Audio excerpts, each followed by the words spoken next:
Good morning, church. Can you guys hear me well? I am going to keep my mask on. Can you guys hear me okay? Yes? Yes? Okay, perfect. All right, Nate, can we get up the first slide, please? Second one. So this is going to be just a COVID update. So these are current pieces of information that I'll be giving you guys relevant to this week, okay? So the first thing is I'm gonna narrow it mostly to Los Angeles County. There's tons of stats out there and they're all over the place, so I'm gonna really try to be specific. If it's a US stat or something different, I'll let you guys know. So right now, as of this week, we've got about 1 in 7 patients that are testing positive for COVID, okay? Daily cases are about 4,500, and that's a 7-day average. And we're getting about 25 deaths per day, and that's in LA County, okay? 65% of the people have received one vaccine, 57% have received their second dose, and that's really what we want. We obviously need that second dose. That's that full protection that we're looking for. 77% of the ICU beds are being occupied right now. So this is when we start to get a little bit nervous because we got about maybe a little bit less than 30% of the ICU beds are open, and we're getting about 4,500 people a day. That's just COVID. That doesn't account for people who are in car accidents, who may need to get in for cancer treatments, people who show up in the ER with heart attacks. So the system is starting to be squeezed. And so this is when we have to look and say, what can we do? What's our part that we can do to try to mitigate that, to get that ICU number down so that if one of us needs an ICU bed, we have one, okay? Next slide, please. What do we know today? And that's a ... today, because I do recognize that things are changing and it can be challenging. And a lot of you guys, this is medicine. Medicine is an ebb and flow, and it evolves, and it's constantly evolving. Most of us don't know that, but this is behind the scenes. You guys are now getting privy to some of the ebb and the flows that we go through, okay? So these are as of this week. As of Monday, the 23rd, there was full FDA approval for the Pfizer vaccine. Now, I want to just say a little bit about the FDA process, fast tracking that happened with the COVID vaccine. The FDA still has their regulations, and they did not get shortchanged or they didn't cut corners. Yes, it was comprised in a smaller period of time, but the same process that they go through had to be met. The differences came, the mRNA vaccine technology had been evolving and researched and perfected over the last 20 to 30 years. None of us knew that, right?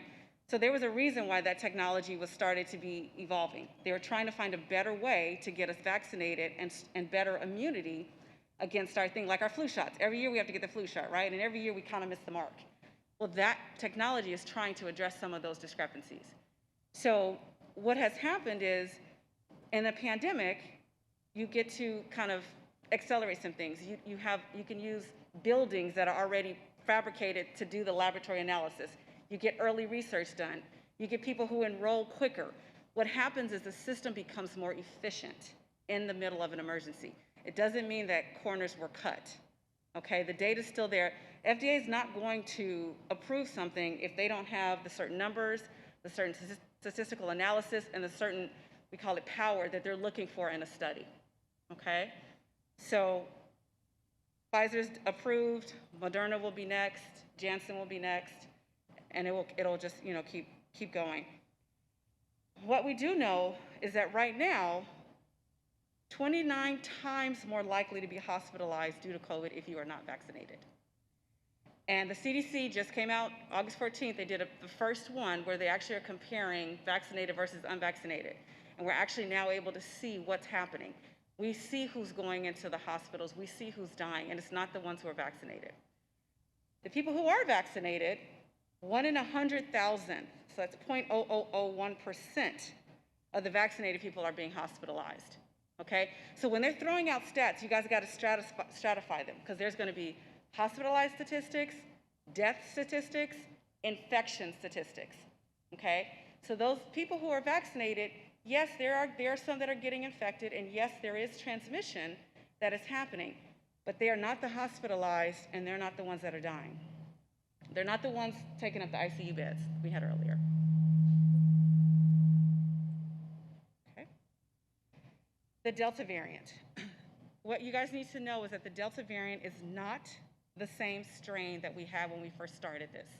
It is a more contagious strain. And what we mean by that is we mean it's got more virus in it.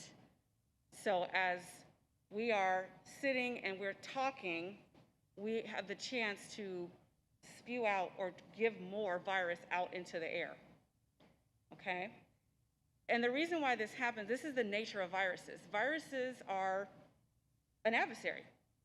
Their job is to stay around. They want to hang around. They don't want to go. So as we show them our weapon, think about an antibiotic. Most of us have taken an antibiotic and your doctor says, if you feel better at day 3, finish the antibiotic. Why? We finish it because we've presented our weapon to the bacteria. If we now retreat, it's learned that weapon and it now can master and be better. So you finish the course so that you eradicate all of the bacteria and it doesn't learn how to combat us, right? That's when we talk about antibiotic resistance that exists. It exists because we gave it an opportunity to learn our weapon. It's the same thing here. We gave a little bit of immunity by getting vaccinated, but we didn't meet the mark. So now the virus has figured it out. And so there are variants, and it's going to get smarter, and it's going to become more virulent is the word we use, stronger, because its job is to try to stay around. It does not want to be eradicated, right? So there are going to be more variants that are going to be coming. There's already another variant that's on the rise, okay? And I'll talk about in a little bit some ways that we have to learn how to sort of coexist, with these viruses. We're not going to look at complete eradication for a long time. So we have to figure out how are we going to coexist with this virus. We do know that it's primarily airborne spread from person to person. When it first came out, we did notice that it was on surfaces and things like that, but that does not appear to be the main point of contact. It is airborne, which is why masks become so important, okay? And it takes me to the next one, mass reduction. Airborne viral spread, 50 to 70% reduction with just wearing this 2-layer mask. Now, mask, and I'll show you in a little bit, but it's about how you wear it. There's a certain things you want to look for, and we'll talk about that later, but the mass reduction is very important, okay? It's, just think about as when we talk, we sometimes can see particulate come out, but a lot of times we don't see particulate come out, right? So putting that double layer barrier on reduces the amount of virus that's coming out, okay? Booster shots, they're going to be available. They're going to be available starting 9/20. And it's going to be available for, obviously, the people who got it first because they're the ones that are showing waxing immunity. So a couple of things happened here.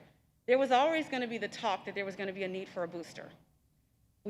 And again, this is trial and error. We're trying to figure this out. They thought maybe a year.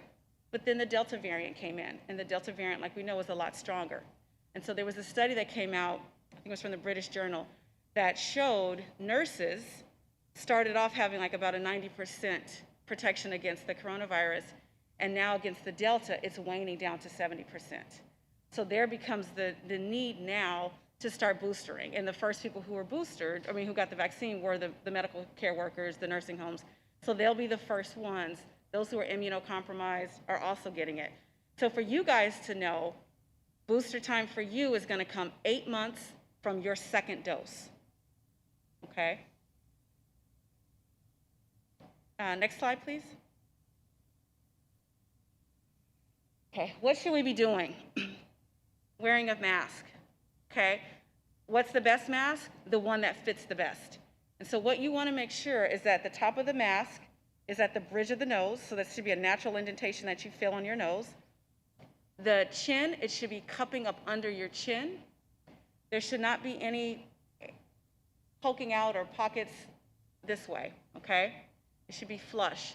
And a little trick you can do, you put your hands here, you don't touch the mask, but you put your hands here and you blow out. If you can feel air here, here, or here, and so you test here, you test here, you test under here. If you can feel air coming out, that's probably not a good fit, okay?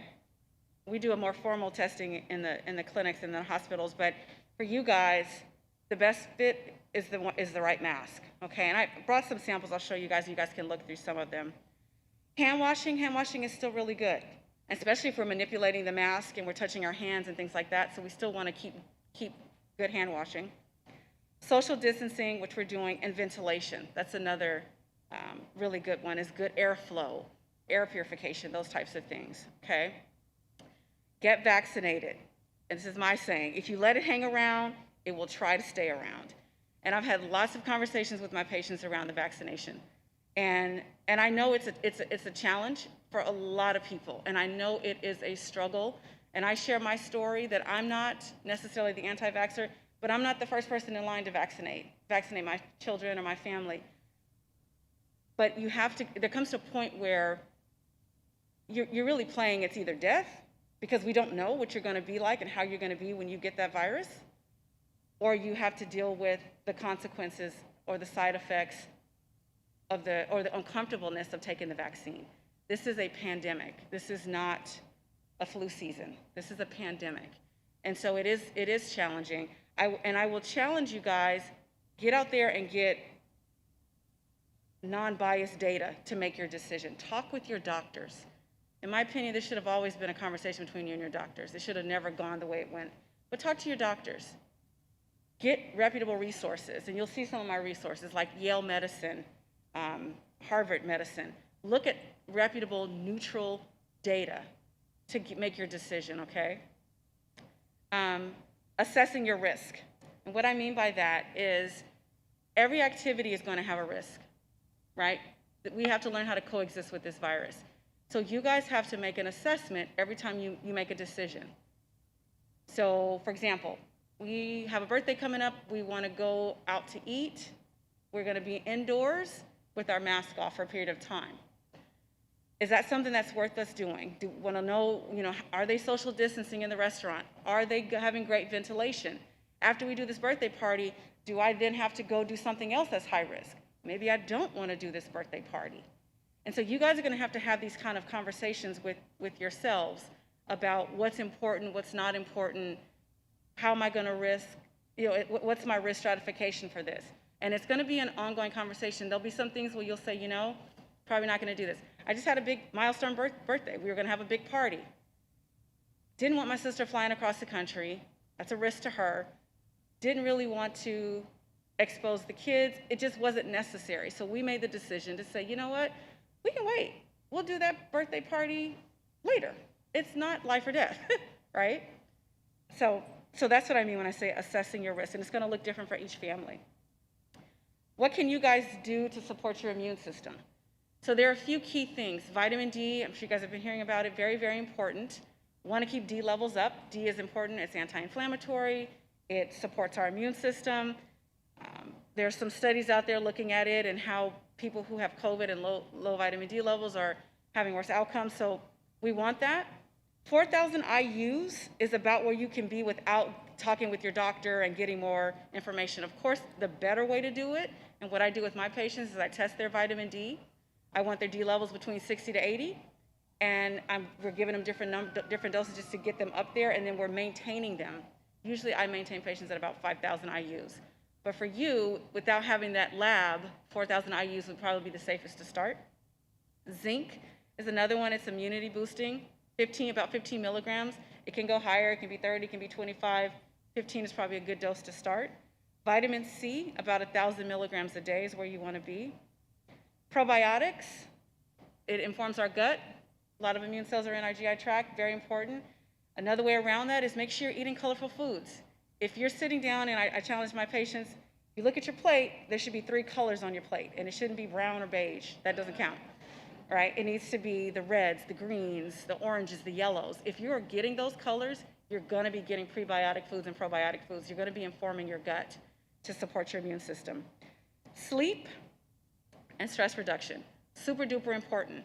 Sleep is designed to be a restorative time for the cells. There's a building up of cortisol, which is a stress hormone that we need. There is a repairing of damaged cells. Proper sleep is very important. Okay, vitamin D, getting all those things that are necessary to have good sleep, okay? Stress reduction, and that kind of ties into self-care. Self-care and stress reduction is going to look different for everybody. It's really about being able to identify what is my source of joy, what is my outlet, and giving yourself that space and time to have that, guilt-free. You have to carve it out. You have to make it happen because it's necessary. I have a lot of patients right now, very anxious, very depressed, very high stress, and it impacts every asset. They're not sleeping, so their blood sugar goes up, or they're not sleeping, so their cholesterol, their blood pressure is up. And so we can give a drug for all of that stuff, or we can kind of go back and start with some of the basics. You got to have that time to find joy. You got to have an outlet. It does impact it, and we can actually laboratory-wise measure that, okay? Physical movement. Movement's very important. It helps secrete a lot of lovely things for the brain and neurotransmitters, but it's also a form of stress reduction, and it's physically something that's necessary. And it provides connection, right? For those of us who are kind of isolated away, sometimes we don't get to see people until we're out walking. And so having that connection point is very important. So that's pretty much all I have. The next slide, are my resources. And it's probably a good idea. These are good. I was very particular about the resources because I'm trying to make sure that it's just factual information, nothing else. So those are pretty good resources to look at. That's all I have to share. Thank you, family.